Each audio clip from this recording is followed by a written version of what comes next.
अस्सलाम वालेकुम नाज़रीन, मैं हूं नसीम ज़हरा। आप मेरा वीलॉग देख रहे हैं। बड़ी इंपॉर्टेंट डेवलपमेंट्स हम देख रहे हैं, आज सुबह से हो रही है तोरखम पे। और इम्पोर्टेंट ये है कि अब फिर से बॉर्डर जो है बंद कर दिया गया है और दोनों तरफ से फायरिंग की खबरें आ रही हैं सुबह से। और अहम बात यह है कि इसी बॉर्डर पे आज से 4 रोज पहले एक बड़ी लैंडमार्क डेवलपमेंट हुई थी कि इंडिया से माल आया और तोरखम से क्रॉस करके पहली मर्तबा ये डेवलपमेंट हमने देखी कि from China to Afghanistan over Torkham basically goods were exported. अब मामला ये है कि बिल्कुल रिवर्स गियर लगाए और द बॉर्डर इज क्लोज। हमारे साथ we very lucky to have brigadier Saad with us, जो कि अफगानिस्तान पे एक्सपर्ट है। He is served in Afghanistan as well. तो इनसे हम पूछते हैं कि ये सिचुएशन को किस तरीके से देख रहे हैं। Welcome to the show brigadier साहब, thank you for joining us. ये बताइएगा कि जो अभी सिचुएशन है एट द बॉर्डर, और 2 ही रोज पहले आर्मी चीफ ने फरमाया था कि जो क्रॉस बॉर्डर स्मगलिंग वगैरह उसको हम रोकेंगे, तो आप क्या देख रहे हैं ये जो सिचुएशन आज डेवलप हुई है?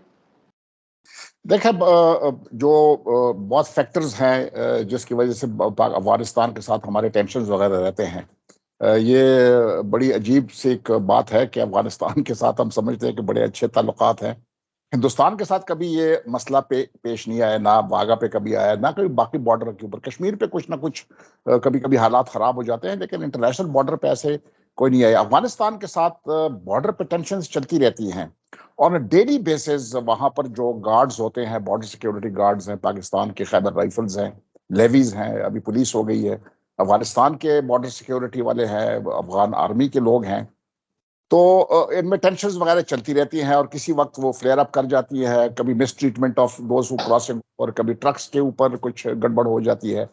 लेकिन इस दफा मुझे ऐसे लग रहा है कि जो पाकिस्तान ने जो है पाबंदी लगा दी है और सख्ती कर दी है, खासकर स्मगलिंग जो है उसके ऊपर। खुसूसी तौर पे डॉलर्स जो है ना वो पेशावर से खरीदे जाते हैं।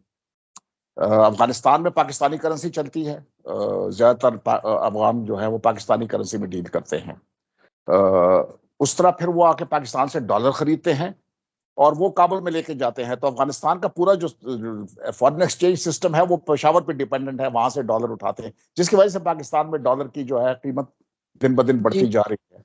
तो इसके ऊपर सख्ती होगी। बाज इस तरह चीनी जो है उसके ऊपर सख्ती होगी, इस तरह जो गंदम है या आटा है उसके ऊपर सख्ती होगी। तो फिर ये इस किस्म की जो है अफगानिस्तान इस किस्म के काम करता है। और ये शुरू सुबह चतराल से हुआ है, ब्रॉड बेस्ड पाकिस्तान के ऊपर चतराल स्क्वाड्स के ऊपर अटैक आया, जिसमें अफगान तालिबान के फोर्सेस भी शामिल थे। ये आज की बात है? ये आज की बात है। और उसके बाद जो है ये तोरखम की तरफ जो है ये एस्केलेशन हो गई और बड़ी हैवी फायरिंग हुई है। मेरे मालूमात के मुताबिक जो मुझे लोगों ने बताया उसमें यह था कि बहुत शदीद और भारी हथियार भी एक और दफे इस्तेमाल हुआ है। तो ये भी डीएस्केलेशन तो हो जाएगी, क्योंकि अफगानिस्तान जो है वो ज़्यादातर बॉर्डर बंद नहीं कर सकता पाकिस्तान के साथ, क्योंकि अफगानिस्तान में शॉर्टेजेस आ जाएगी। खासकर जो गज़ाई अजनास हैं उसकी तो बहुत किल्लत अफगानिस्तान में आ जाती है। और काबुल के साथ के पास सिर्फ 5-6 दिन का स्टॉक होता है, ना वो वहाँ पर इस वक्त सब्जियां होंगी, ना गोश्त वगैरह जो है, इस तरह चीनी है, आटा है, वो सारा पेशावर से जाता है। तो ब्रिगेडियर साहब, आप कह रहे हैं कि बहुत हैवी फायरिंग हुई है आज, तो यानी कि हम ये समझें कि this was a pre planned thing? Obviously कोई स्कर्मिश तो नहीं है, कोई एक्सीडेंट तो नहीं है? नहीं जी, ये एक्सीडेंट नहीं है, ये बिल्कुल डिलिबरेट एक वेल थॉट आउट वो है। और वो पाकिस्तान को इस तरह वो समझते हैं कि पाकिस्तान को इस तरह जो है वो प्रेशर पाकिस्तान पे लाया जाए कि वो किसी न किसी तरीके से ये जो पाबंदियां लगाई गई हैं जिसकी वजह से देखें अगर डॉलर नहीं होंगे ना तो इसका बहुत बड़ा मसला खड़ा हो जाता है। अभी जैसे अफगान हैं वो इस तरह डील करते हैं कि वो जितने भी फॉरेन गुड्स मंगाते हैं अफगान ट्रांजिट ट्रेड के जरिए, वो पेशावर और पाकिस्तान के मार्केट के लिए जो है वो आ रहे होते हैं। तो वो डॉलर्स उनको चाहिए होते हैं, क्योंकि अगर जापान से करना है, यूरोप से करना है, जिधर से भी, दुबई से करना है, अगर उन्होंने बुक कराना है तो वो डॉलर्स चाहिए उनको। जब डॉलर्स चाहिए होंगे तो अगर पाकिस्तान डॉलर बंद करता है तो वो लोग जो इसका जो इनका जरिए मुआश है कि वो इंपोर्ट करते हैं। अभी अफगानिस्तान पे आप सिर्फ ये देख लें कि अफगानिस्तान में शेव अलाउड नहीं है। वो जो बार्बर शॉप्स हैं वो भी शेव, उनके ऊपर पाबंदी है कि वो शेव की इजाजत दें। वो बेतहाशा शेविंग का सामान जो है वो मंगाते हैं जो पाकिस्तान में वापस आ जाता है या पाकिस्तान में ही रह जाता है। इस तरह अफगान की जो ट्रकिंग बिजनेस है उसका पूरा बेस जो है वो पेशावर है। अभी वो टायर किस लिए मंगाते हैं? क्योंकि वो जितने भी रिपेयर करता है या पार्ट्स को रिप्लेस करता है, टायर करता है, जो भी करता है वो पेशावर में आके करता है। अफगान ट्रकिंग, काबुल में कोई ट्रक करना जो है कोई बहुत बड़ा सिस्टम है वहां पर रिपेयर्स का या स्पेयर्स का, वो जितने भी स्पेयर्स वगैरह लेता है वो पेशावर से लेता है। तो वो जब ये आएगा तो उन लोगों की जो बड़े पावरफुल लोग हैं अफगानिस्तान में, वो क्योंकि वो इसी अफगान ट्रांजिट रेट के थ्रू ही बेतहाशा पैसा बनाते हैं, उनके ऊपर प्रेशर आएगा। तो मेरे ख्याल में ये जितना भी वो किया है वो पाकिस्तान को अंडर प्रेशर डालना चाहिए और पाकिस्तान को नहीं देना चाहिए ये प्रेशर। अगर वो बॉर्डर जी सॉरी, ये ब्रिगेड साहब, ये जो भी आपने फरमाया कि डॉलर्स का आपने बताया ना कि डॉलर्स यहाँ से स्मगल हो रहे हैं, और ये अब नहीं, पिछले 2-3 साल से यहाँ के लोकल लोग कहते रहे, कभी हुकूमत ने माना है कभी नहीं माना। तो ये डॉलर स्मगल यानी कि इतने ज्यादा तादाद में कैसे ले जाते हैं? और फिर वहां तो डॉलर इज फॉर 86 रुपीज, अब 86 अफगानी, और पाकिस्तान में देखिए क्या है मामला। ये अफगानी वो जो है ना, मैंने आपको बता दिया, वहां पर ज्यादातर डीलिंग पाकिस्तानी करेंसी में हो रही है। मैं भी जब उधर था तो जो बड़े सौदे होते थे वो पाकिस्तानी करेंसी में होते थे, वो अफगान करेंसी में नहीं होते थे, या वो डॉलर्स में होते थे या अफगान करेंसी में होते थे। तो अफगान करेंसी वो अफगानिस्तान में अगर कोई परचून की दुकान पे अगर इस्तेमाल करना चाहता है तो वो वहां पर करता है, लेकिन जितने भी मेजर परचेजेस वगैरह होती है, आपने गाड़ी खरीदनी है, आपने घर खरीदना है, वो पाकिस्तानी रुपीज में होता है। तो वहां तो पर इसका मतलब वहां डिमांड नहीं है डॉलर्स की? डॉलर्स इतनी कम कीमत पे कैसे है वहां?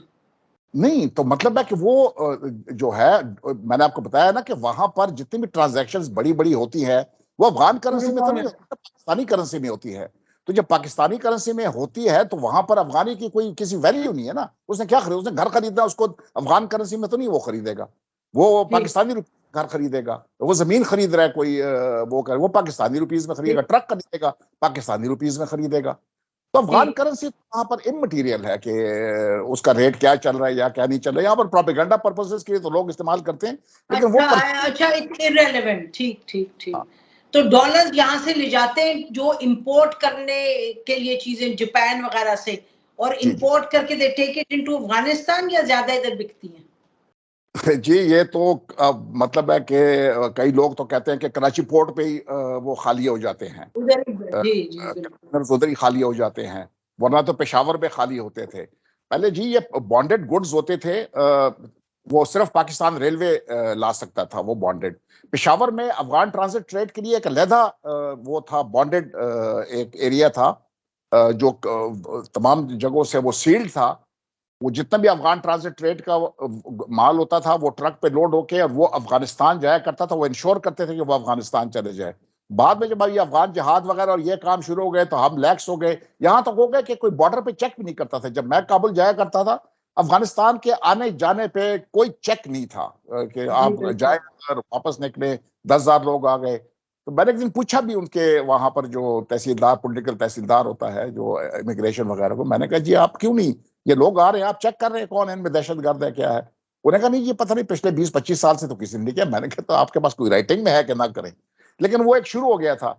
अभी जब वो आपने उनको एक आदत डाल दी है, पहले आपने देखा पहले भी एक फायरिंग हुई थी जब हमने वीजे के ऊपर पाबंदी लगा दी थी, तो तब भी उन्होंने रिटेलिएट किया था और बड़ी फायरिंग हुई थी जिसमें एक हमारे एक मेजर भी शहीद हो गया था, अगर आपको याद हो तो। जी बिल्कुल याद है। दूसरी बात यह है कि अभी उन्होंने आर्मी चीफ ने कहा है कि जो क्रैकडाउन होगा इलीगल अफगान्स जिनके पास कार्ड्स वगैरह है तो वो तो इधर रह सकेंगे, इलीगल अफगान्स के ऊपर। तो वो भी एक फैक्टर हो सकता है कि अफगानिस्तान समझ रहा है कि जी उनके साथ मतलब है कि पाकिस्तान में उनको वो अभी सहूलियात नहीं होंगी जो वो समझते हैं या वो उनका अपना हक समझते हैं कि ये होगा। तो ब्रिगेडियर साहब, where do we go from here? अगर ये मामलात हैं और आप फरमा रहे हैं कि यकदम उन्होंने आज देखे ना चित्राल से लेके तोखम तक आपने कहा ये मामला उसमें बिगाड़ आया है, तो हुकूमत पाकिस्तान क्या करे इस वक्त? ये वो अंग्रेजी में कहते हैं ना कि जी somebody makes mistakes and posterity suffers। तो हमारा जो अफगान पॉलिसी थी वो बहुत डीपली फ्लॉड थी। मैं हमेशा से इस ओपिनियन में था कि हम अफगानिस्तान के साथ हमारे कभी कॉर्डियल रिलेशंस नहीं होंगे, कभी दोस्ताना माहौल नहीं होगा, हमें मैनेज करने पड़ेंगे। तो कारज़ई और गनी रजीम के साथ हम मैनेज कर सकते थे रिलेशनशिप्स को। आपने देखो कभी इतनी बुरे बुरे हालात नहीं हुए थे। वो ठीक है, तोरखाम के ऊपर कभी कभी हो होते जाते थे। थे, लेकिन ये वाला हाल नहीं था जो अभी है कि किस तरह दहशतगर्द पाकिस्तान में वो भेज रहे हैं। उनके पास अभी हर मुल्क के खिलाफ एक दहशतगर्द तंजीम मौजूद है, जितने भी नेबर्स हैं उनके। अगर ईस्टर्न तुर्किस्तान में इस्लामिक मूवमेंट है, चाइना के खिलाफ है, इस्लामिक मूवमेंट ऑफ उज्बेकिस्तान है, वो सेंट्रल एशिया की तरफ है, टीटीपी पाकिस्तान की तरफ है, अलकायदा इंटरनेशनली भी एक टेररिस्ट लेकिन ऑर्गेनाइजेशन। लेकिन ब्रिगेडियर साहब, उनके साथ तो इनके ताल्लुकात अच्छे हैं, मतलब चाइना के साथ भी अच्छे हैं, ईरान के साथ भी। ये तो हमारे साथ कोई खास मोहब्बत है? हमारा ये है कि जी वो हमें समझते हैं कि हम कमजोर हैं, मतलब है कि हम अपीजमेंट करते हैं। हमने मतलब है कि बालाकोट के ऊपर हमला आया और हमने विद इन मेरे ख्याल में 24 आवर्स और 30 आवर्स हमने एक रिटेलिएशन कर दी। यहाँ पर हमारे डेली 10-12 सोल्जर्स को मारा जा रहा है। ये सस्टेनेबल नहीं है, हमें कुछ करना पड़ेगा इसके ऊपर। मतलब है कि हमारे पास एग्जाम्पल्स हैं, हमारे पास कैपेसिटी है, हमें अभी कुछ ना कुछ करना पड़ेगा हमें। अगर हम नहीं करेंगे इस तरह तो फिर अपीजमेंट से कोई दुनिया में, आपने देखा चैम्बरलेन ने बहुत अपीजमेंट की थी हिटलर की, क्या फायदा हो गया उसका? तो फिर लड़नी पड़ी। आखिर में बताइएगा कि अगर आप इस वक्त एडवाइस कर रहे हो गवर्नमेंट को और आर्मी चीफ को, जो कि ही इज बेसिकली सेइंग कि जी हम ये सब चीजें करेंगे, बॉर्डर को भी सिक्योर करेंगे और ये स्मगलिंग भी खत्म करेंगे, ये तमाम, तो फिर आपने फरमाया कि we been taking it too easy, तो 3-4 क्या स्टेप्स लेने चाहिए पाकिस्तान को इस वक्त? देखिए, हम लास्ट टाइम जो हमारे वो स्पेशल रिप्रेजेंटेटिव गए थे आसिफ दुरानी साहब, तो उनको मतलब है कि उन्होंने कहा था कि जी हम उनको रिलोकेट कर रहे हैं और पाकिस्तान को अपनी जंग तो खुद लड़नी पड़ेगी। और ये अभी बड़ी आयरनी है कि जब हमारी तरफ से लोग जा रहे थे अफगानिस्तान में अमेरिकन ऑक्यूपेशन के दौरान, तो हम उस वक्त, हमारा बहाना ये होता था कि ये आपकी जंग है, हम आपकी जंग नहीं लड़ेंगे। अभी वही वापस इसी तरह जवाब हमें देते हैं कि ये आपकी जंग है, आप लड़े। तो आप लड़े ना, फिर आपकी जंग है। मैं अभी ऑपरेशनल डिटेल्स में नहीं जाना चाहता हूं, लेकिन आपकी जंग है, आपने लड़ना है, आपने अफगानिस्तान की अपीजमेंट नहीं करनी है। बॉर्डर पे आपका मतलब टफ मेजर्स लेने एट द बॉर्डर? बॉर्डर के ऊपर भी लेने हैं और बाकी भी आपके पास कैपेसिटी है to deal with terrorist anywhere in the region. ठीक है, बट आप ये तो कहेंगे कि इट्स नॉट समथिंग के पाकिस्तान को खुद से करना है, उसके जो की एलाइज हैं जिनके अफगानिस्तान के साथ ताल्लुक हैं, whether it is China, whether it's Iran, तो क्या हम एक कोऑर्डिनेटेड एफर्ट कर सकते हैं? जी बिल्कुल, हमें वो है, लेकिन nobody is going to fight a war for अस।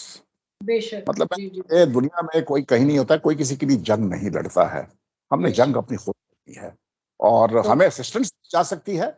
और मेरे ख्याल में हमें असिस्टेंट मिल भी जाएगी, अगर हमने कोशिश की तो हमें असिस्टेंस मिल भी जाएगी। और बाकी जो हमने जंग लड़नी है, हमने ये मसला हल करना है। हमारे सिपाही मर रहे हैं, हमारे लोग मर रहे हैं।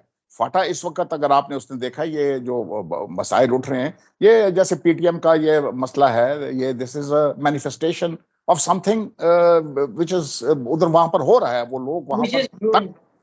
लोग जी वहां जी। पर दहशत तो फिर है, वहां अमन नहीं है। ठीक। तो अमन बिना दहशतगर्दी को खत्म करना हमारा फर्ज है पाकिस्तान का, और वो कर सकता है। हमें सिर्फ विल चाहिए, पॉलिटिकल और मिलिट्री विल चाहिए। ठीक है, तो ब्रिगेडियर साहब शायद इसी पर खत्म करें कि डायलॉग की अपनी अहमियत है और होना चाहिए, बट उसके साथ साथ जो एक्शन आ रहा है वहां से, उस एक्शन का भी आपने एक टफ रिस्पॉन्स देना है। जी, diplomacy has to be backed up by force. Thank you so much brigadier साहब for joining us. Thank you. इसी पर खत्म करते हैं। खुदा हाफिज। पाकिस्तान हमेशा जिंदा।